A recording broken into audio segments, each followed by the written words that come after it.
ما ته ناراضي بیا ټوله ورځ کې تور مخ زه چې ووینم سار سحر د مور مخ پښتانه یو که یې حق رانه خپل وغوښت بیا په مرګ نه جیرو د خپلې خور مخ. غزل یو دوه شعره دي چې خوښي نسته د غمو اخستا یم، خوښي نسته د غمو اخستا یم، خپې مې نه لګي اوبو اخستا یم، د جانان له غمه پرېوځمه بې حاله، د جانان له غمه پرېوځمه بې حاله، خلق وایي مې رګو اخستا یم، دا کمکل کړي له ما تپوس د لارې،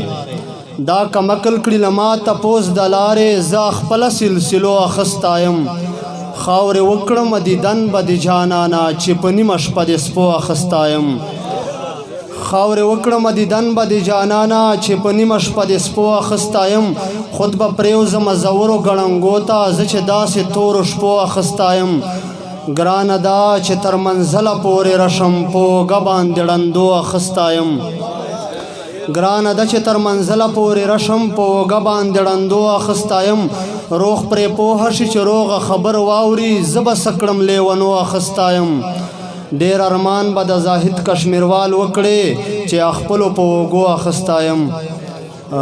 غزل یو څو شعره دي. مین مې کړه په ځان باندې اشنا هغسې بیا صرف ساده صاحب عربي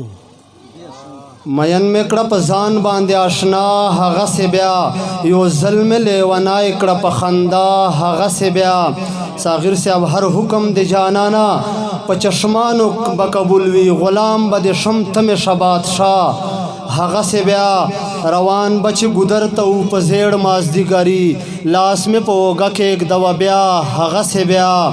بیا مې ځان ته ځان کړه، بیا مې ښه په جال کې ګیر کړه، او بیا مې له در وشړه رسوا هغسې بیا، خنجر باڼه به بر کړه کړه انار شونډې دې سرې، داغي داغي مې زړه کړه په ښکلا هغسې بیا، ویل به دې همیش راته زاهده لیونیه، ګمان د لیوني وکړه په ما هغسې بیا.